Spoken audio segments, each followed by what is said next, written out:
আমার দেশে তো আমরা বিদ্রোহী করতে চেয়েছিলাম, হাসিনার ফ্যাসিবাদের বিরুদ্ধে বিদ্রোহ করেছিলাম। বাংলাদেশে যে ইসলামোফোবিক ন্যারেটিভ চলছে মিডিয়া এবং সাংস্কৃতিক জগতে, তার বিরুদ্ধে বিদ্রোহ করেছিলাম। আমরা তো একটা অল্টারনেটিভ ন্যারেটিভ তৈরির চেষ্টা করেছিলাম। একটু আগে ডক্টর জাহেদ বলছিলেন যে আমাদের এখানে অল্টারনেটিভ ন্যারেটিভের মিডিয়া দাঁড়াতে ব্যর্থ হয়েছে। দাঁড়াতে কি ব্যর্থ হয়েছে নাকি দাঁড়াতে ব্যর্থ করে দেওয়া হয়েছে? আমরা তো চেষ্টা করেছিলাম, আমাদেরকে তো দাঁড়াতে দেওয়া হয় নাই। আমরা কি বুঝি আজকে আমরা যারা আলোচনা করছি এখানে, আমরা তো আপনার মতামতকে আমার মতামত দিয়ে খণ্ডন করতে চাই। আমরা তো এরকম একটি পরিবেশ চাই যেখানে আপনার কথা আপনি বলবেন, আমার কথা আমি বলবো, জনগণ ঠিক করবে বা পাঠক ঠিক করবে কার কথা ঠিক কার কথা ভুল।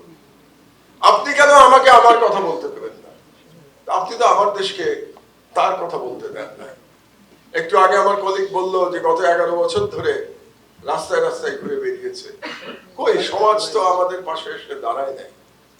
আজকে যারা বাংলাদেশের বড় বড় সব মিডিয়া পার্সোনালিটি, সাংস্কৃতিক জগতের দিকপাল, কেউ তো আমার দেশের পাশে এসে দাঁড়ায় নাই। আমরা লড়াই করে গেছি। যখন মহাচ্ছন্ন হয়ে আছে আপনাদের কাছে, শাহবাগে গণজাগরণ মঞ্চে সারা দেশ মহাচ্ছন্ন করে আছে কিংবা করে রাখা হয়েছে মিডিয়া দিয়ে, 24 আওয়ার্স টেলিভিশনে দেখানো হচ্ছে সেখানকার কার্যক্রম। সেই অবস্থায় একমাত্র আমার দেশ বলেছে যে শাহবাগে ফ্যাসিবাদের পদধ্বনি। আজকে আপনারা সবাই বলেন ফ্যাসিবাদের, সবাই বক্তৃতায় বলেন, সেদিন কিন্তু আমাদের পাশে কেউ আপনারা এসে দাঁড়ান নাই। এটাই বাস্তবতা, এটা বাস্তবতা। এবং কোন কোন পত্রিকায়, লিডিং পত্রিকায় আমার দেশ বন্ধ হওয়ায় এবং আমি গ্রেফতার হওয়ায় আনন্দ প্রকাশ করা হয়েছে।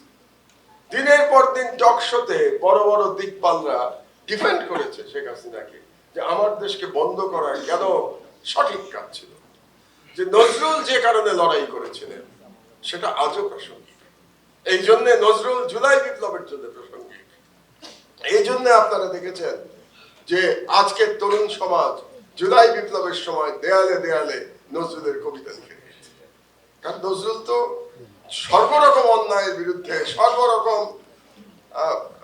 সর্বযুগে নজরুল প্রাসঙ্গিক, এতে কোনো সন্দেহ নাই। তো কাজেই আমি মনে করি এখন একটা সুযোগ এসছে আমাদের, জুলাই বিপ্লবের ফলের একটা সুযোগ এসছে। যে কোন সুযোগটা আমরা চাই? আমরা তো চাই না কোনো মিডিয়া বন্ধ হোক, এটা আমরা চাইতে পারি না। আমরা চাই সবার যেন কথা বলার সম অধিকার।